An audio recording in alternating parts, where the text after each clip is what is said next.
नमस्ते सदा वत्सले मातृभूमि। हम लोग डिस्कशन करने जा रहे हैं बांग्लादेश में। और खबर ये आई कि बांग्लादेश में एक बार फिर से तख्ता पलट करने की कोशिश की गई। तख्ता पलट से मतलब है कि बांग्लादेश में सेना बनाम यूनुस सरकार मतलब यूनुस सरकार तो नहीं कहना चाहिए, यूनुस सरकार ही नहीं है। यूनुस तो एक्चुअली एडवाइज़र हैं। तो आईएसआई पाकिस्तान की यूनुस के साथ है। दूसरा, इस समय डीप स्टेट का प्रिंसिपल लगातार, डीप स्टेट का जो भंडाफोड़ है वो लगातार ट्रंप कर रहे हैं। ट्रंप के बदलने की वजह से बांग्लादेश की परिस्थितियां बदल गई हैं। हुआ क्या कि जब तक ये श्रीमान जी बैठे हुए थे, या मैं कहूँ मोहम्मद यूनुस बैठे हुए थे, हम सबको याद होगा कि मोहम्मद यूनुस ने ऑलरेडी एक कहानी बताई थी। और वो कहानी अमेरिका में जाकर कुछ लड़कों का परिचय भी करवाया था कि भाई ऐसे ही नहीं सत्ता परिवर्तन हो गया वहाँ, ऐसे ही नहीं शेख हसीना को ख़त्म कर दिया गया, मतलब शेख हसीना को हटा दिया गया। ये लोग उसमें इन्वॉल्व थे। और मज़े की बात ये थी कि उसमें अमेरिका के पूर्व राष्ट्रपति शामिल थे। अब सवाल ये पैदा होता है कि बिल क्लिंटन की उपस्थिति में ये जो कहा जा रहा था उसका क्या संदर्भ है। तो वो बात बिल्कुल साफ थी कि डीप स्टेट का खेल था। और इधर पाकिस्तान की आईएसआई इन्वॉल्व थी और उधर इंग्लैंड के भी कुछ शासक इन्वॉल्व थे, यानी कि वहाँ से पॉलिटिशियन इन्वॉल्व थे। ये भी कहा जा रहा था कि खालिदा जिया का बेटा इन्वॉल्व था। खैर वो सब बात हो गई। लेकिन मोहम्मद यूनुस जब इस सत्ता में बैठ गए तो मोहम्मद यूनुस के बैठने के बाद हिंदुओं के ऊपर हमले शुरू हो गए। हिंदुओं के ऊपर हमले के साथ साथ बांग्लादेश का स्ट्रक्चरल चेंज होना शुरू हुआ, क्योंकि उद्देश्य हमको जानना आवश्यक इसलिए रहता है। यहाँ पर बहुत सारे लोग कहने लगते हैं कि बहुत बड़ा हो गया है, बहुत ज़्यादा लंबा हो गया, लेकिन संदर्भ देना ज़रूरी है। संदर्भ ये है कि बांग्लादेश का निर्माण तो अकाल मृत्यु थी पाकिस्तान की। पाकिस्तान का निर्माण ही हिंदुस्तान को फतेह करने के लिए जिन्ना ने किया था। और जिन्ना का विचार ये था कि उसको एक ज़मीन कहीं से मिल जाए, कोई टुकड़ा मिल जाए, तो वो हिंदुस्तान को फतेह करके दारुल इस्लाम बना देगा और दारुल इस्लाम बनाकर यहाँ बाकी को सब खत्म कर देगा। ये बात पाकिस्तान निर्माण के समय तो थी, लेकिन ईस्ट पाकिस्तान और वेस्ट पाकिस्तान के बीच में 71 की जो लड़ाई हुई, यानी कि शेख मुजीबुर रहमान की अध्यक्षता में जो मुक्ति वाहिनी वहाँ शुरू हुई, और वो शुरू भी इसलिए हुई क्योंकि पाकिस्तान के हुक्मरान मुजीबुर रहमान को पॉलिटिक्स में देखना ही नहीं चाहते थे, जबकि वो प्रधानमंत्री के दावेदार थे, सीटें जीत कर गए थे, लेकिन उनको शपथ नहीं दिलवाई गई और कह दिया गया कि तुम मेनलैंड के नहीं हो। अब सवाल ये पैदा होता है कि क्या क्या ये शेख मुजीबुर रहमान उस रास्ते पर चलते या चलेंगे जिस रास्ते पर जिन्ना चला था? जाहिर सी बात है, हिंदुस्तान की वजह से उनको बांग्लादेश मिला, इसलिए ये तो संभव था ही नहीं। अब अगर ये संभव था ही नहीं तो फिर रास्ता बांग्लादेश को अलग पकड़ना था, जिन्ना का रास्ता तो बिल्कुल नहीं पकड़ना था। शेख हसीना उनकी बेटी हैं, शेख हसीना, और मजे की बात यह है कि शेख मुजीबुर रहमान की भी हत्या कर दी गई थी, और वो उन्माद के लिए ही कर दी गई थी क्योंकि उन्होंने पाकिस्तान तोड़ दिया था। सवाल यहाँ पर यह भी पैदा हो रहा था कि शेख हसीना किस रास्ते पर चलेंगी? शेख हसीना भी शेख मुजीबुर रहमान के रास्ते पर चल पड़ी। तो जो मजहबी उन्मादी बांग्लादेश में या ईस्ट पाकिस्तान उस समय कह लीजिए जो बैठे हुए थे, जिन्होंने ये स्वप्न रचाया था कि वो हिंदुस्तान को फतेह कर लेंगे, उनका क्या होगा? उन जमाती लोगों का क्या होगा?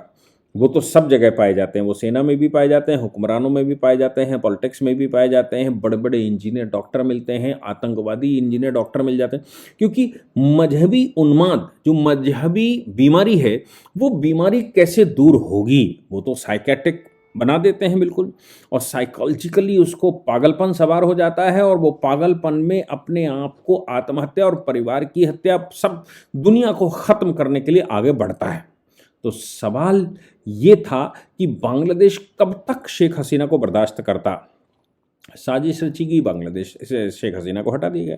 हालांकि जिस प्रकार से United Nations human right commission के सदस्य ने कहा, जो मिस्टर तुर्क बोले थे, मैंने उस पर कवरिंग उस पर स्टेटमेंट दिया था तुर्क ने जो बताया था कि केवल शेख हसीना को हटाना उद्देश्य नहीं था, शेख हसीना की हत्या भी उसके पीछे थी।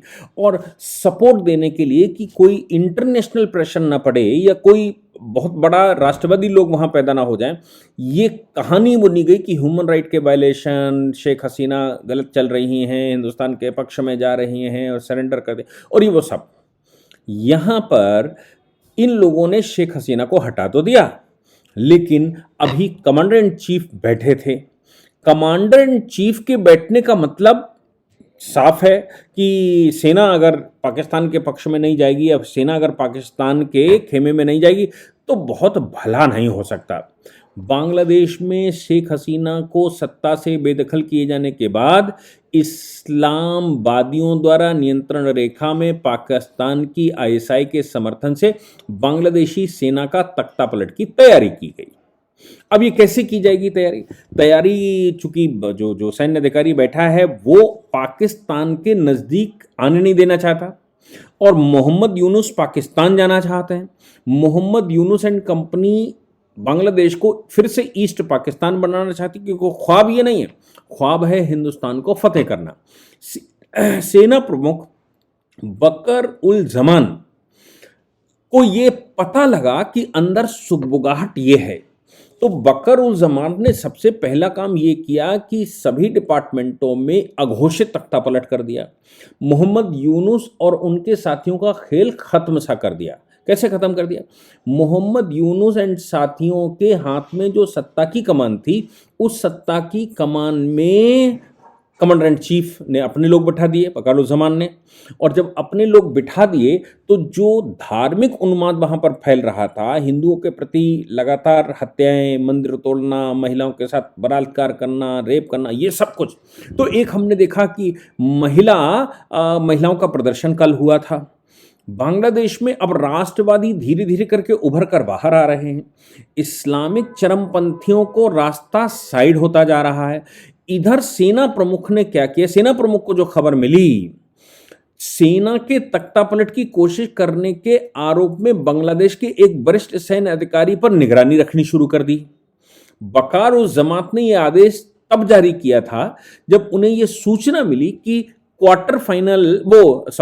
Quarter master general lieutenant general Faizul Rahman, ये जो मास्टरमाइंड है वो है लेफ्टिनेंट जनरल फैजुल रहमान, जो कि आईएसआई के निर्देशन पर सत्ता पलटना चाहता था। क्योंकि सेना प्रमुख ने जब सारे डिपार्टमेंटों में अपने लोग भेज दिए, लॉ एंड ऑर्डर अपने हाथ में ले लिया, पुलिस की कमांड अपने हाथ में ले ली, प्रशासन की कमांड अपने हाथ में ले ली, तो मोहम्मद यूनुस एंड कंपनी तो केवल बैठे रह गए, गाड़ियों पे घूमिए बैठिए, जबकि सारा कुछ तो बकर उल जमान के पास है। बकर उल जमान के पास होने की वजह से कुछ खेल हो नहीं पा रहा। तो इन लोगों ने क्या किया, पाकिस्तान के आईएसआई ने क्या किया कि फैजुर रहमान को पटाया, लेफ्टिनेंट जनरल को, और फैजुर रहमान की अध्यक्षता में कोशिश ये करनी थी उनको कि बकर उल जमान को हटाकर और फैजुर रहमान को सेना प्रमुख बनाना था। फैजुर रहमान जब सेना प्रमुख बन जाते तो फिर वो पाकिस्तान के पक्ष में हाथ उठा देते। Mohammad Yunus and company already तैयार थी। यह कदम, मजे की बात यह है कि यह कदम उठाया गया जब चीफ के सचिवालय को बताया गया कि कुख्यात जमात समर्थक लेफ्टिनेंट जनरल फैजुर रहमान के नेतृत्व में उनकी जानकारी के बिना बैठकें हो रही हैं। जैसे ही सचिवालय को पता लगा कि बैठकें हो रही हैं, डिविजनल कमांडरों के साथ बैठकें बांग्लादेश सेना के कार्यवाहक चीफ के खिलाफ समर्थन जुटाने के लिए बुलाई गई हैं। हालांकि उन्हें पर्याप्त समर्थन नहीं मिल सका, वो अलग बात है, लेकिन बैठकें बुलाई गई। लेफ्टिनेंट जनरल फैजुर रहमान ने मार्च के पहले सप्ताह में प्रमुख डिवीजनल कमांडरों की एक बैठक बुलाई थी। हालांकि सेना प्रमुख के सचिवालय को किसी तरह बैठक के बारे में पता चल गया। उसने शीर्ष अधिकारियों को चेतावनी जारी कर दी। इसके बाद शीर्ष अधिकारियों ने बैठक से खुद को अलग कर लिया। जनवरी और फरवरी 2025 में जो लेफ्टिनेंट जनरल फैजुर रहमान ने जमात नेताओं और पाकिस्तानी राजनयिकों से मुलाकातें की थी, जब बांग्लादेश की सेना प्रमुख को इन बैठकों के बारे में पता चला तो वो चिंतित हो गए। उन्होंने उन पर निगरानी रखनी शुरू कर दी थी। तख्ता पलट की साजिश में शामिल कम से कम 10 जनरल ऑफिसर कमांडिंग, जीओसी जिनको कहते हैं, वो ये रहमान साहब के साथ बैठने लगे। मेजर जनरल मीर, मुशफ़िकुर रहमान वर्तमान में 24वीं इन्फेंट्री डिवीज़न के जीओसी हैं, चटगांव के एरिया कमांडर हैं और लेफ्टिनेंट जनरल पद पर पदोन्नति होना चाहते हैं। 33वीं इन्फेंट्री डिवीज़न के जीओसी और कोमिला बांग्लादेश के area commander major general Abul Hasnat Mohammad Tariq ने भी जमाती जनरल का समर्थन किया। इस प्रकार 10 से ज़्यादा जीओसी जो कि अलग अलग इन्फेंट्री को कमांड करते हैं, कोई जलालाबाद की इन्फेंट्री को कमांड करता है तो कोई किसी को कमांड करता है। कुल मिलाकर ये जो जो इन्फेंट्रीज हैं, इन इन्फेंट्रीज के जीओसीज को लेकर रहमान ने बैठकें करनी शुरू कर दी और रहमान की इन बैठकों से उसको समर्थन तो बहुत कुछ नहीं मिल पाया, लेकिन सेना प्रमुख को पता लग गया। सेना प्रमुख ने निगरानी रखनी शुरू की और अब सेना प्रमुख एक्शन में आ गए। अच्छा, इस सबके पीछे जब सेना प्रमुख एक्शन में आए और देखा कि ये कर रहा है, अभी भी गिरफ्तारी नहीं की गई। मुझे लगता है कि ये एक गलत मैसेज जा रहा है कि गिरफ्तारी नहीं, सब कुछ पता लग गया कि ये तख्ता पलटना चाह रहा है, तख्ता पलट की बैठकें कर ली हैं, सेना प्रमुख को खबर भी नहीं मिली है और ये देश भर में सब कुछ चल रहा है और सेना को कोशिश की जा रही है कि वो पाकिस्तान के आईएसआई के डायरेक्शन पर काम कर ले और उनके साथ मिलकर कुछ बड़ा खेल कर दे। मजे की बात यह है कि इसमें पूर्व सेना प्रमुख इकबाल करीम भुइया, अबू बिलाल मोहम्मद शफीकुर हक और सेवानिवृत्त लेफ्टिनेंट जनरल चौधरी हसन सरवर्दी और एहते शामुल हक और पूर्व ब्रिगेडियर जनरल शमीम कमाल बकार विरोधी सैन्य गतिविधियों और हिंदू विरोधी इस्लामी संगठन जमाते इस्लामी के समर्थन से एक नई राजनीतिक पार्टी शुरू करने की योजना बना रहे हैं। कैसे करा जाए, सत्ता में कैसे आया जाए? शेख हसीना तो बाहर कर दी जाएंगी और वो उधर खालिदा जिया से भी इस तरह का एग्रीमेंट हो गया कि वो उनको तभी छुड़वाएंगे जब वो सत्ता से बाहर रहेंगी। तो वो सत्ता से इतना डर गई हैं कि वो तो अब सामने आ ही नहीं रही। लेकिन शेख हसीना हिंदुस्तान में बैठी हुई हैं। शेख हसीना की पार्टी के लोग लगातार प्रयास कर रहे हैं, उनको हालांकि सप्रेस किया जा रहा है, लेकिन ये जो पूर्व सेना प्रमुख सब मिलकर सत्ता परिवर्तन करना चाहते थे, इनके ऊपर जब शिकंजा कसा गया तो शिकंजा कसने के बाद सेना प्रमुख ने जब इन सब के करंट सेना प्रमुख है, इनके पूर्व सेना प्रमुख रहे होंगे, बॉस रहे होंगे, लेकिन आज तो वो रिटायर्ड हैं। इसलिए इन सब ने अब क्या किया, जब इनके ऊपर शिकंजा कस दिया गया, कुछ की गिरफ्तारियां भी हो गई, कुछ को नज़रबंद रख दिया गया, कुछ को ऑन ड्यूटी से हटाकर छुट्टी पर भेज दिया गया, ये सारी गतिविधियां जब बांग्लादेश में हो गई तो इन लोगों से ने जो ये इसको अंजाम देना चाहते हैं, इनने एक नई पॉलिटिकल पार्टी बनाने की योजना बना ली और अब बांग्लादेश में वो जो तख्ता पलट का इनका उद्देश्य था या जो टारगेट था, वो टारगेट पूरा नहीं हो पाया। उसका एक और मुख्य कारण ये हो सकता है कि डोनाल्ड ट्रंप का बैठना, हिंदुस्तान की सत्ता का टेढ़ी नज़र से बांग्लादेश को देखना और इधर से कुछ धीरे धीरे करके ट्रीटमेंट होना, ये सभी चीज़ें ये बता रही थीं कि रहमान अब उसकी रहमत नहीं हो सकती। और सेना प्रमुख ने बड़ी चालाकी के साथ, मजे की बात यह है कि सेना प्रमुख कोई तख्ता पलट की औपचारिक घोषणा नहीं कर रहे। सेना प्रमुख ने मोहम्मद यूनुस को साइड लगा दिया, मोहम्मद यूनुस के जितने छोरे थे उनको साइड लगा दिया। अब सेना के अंदर से जो तख्ता पलट करने की कोशिश की जा रही थी और इनको हटाकर खुद बैठने का प्रयास हो रहा था, उन सभी को भी सेना ने किनारे लगा दिया है। ये बांग्लादेश का सामान्य सेंटिमेंट ये कहता है कि वो पाकिस्तान के साथ नहीं जाएगा। बांग्लादेश के सामान्य समर्थन हिंदुस्तान के साथ है और बांग्लादेश में जो सामान्य व्यक्ति है वो नहीं चाहता कि पाकिस्तान फिर से कमांड करे या बांग्लादेश मजहबी उन्माद में फंसे।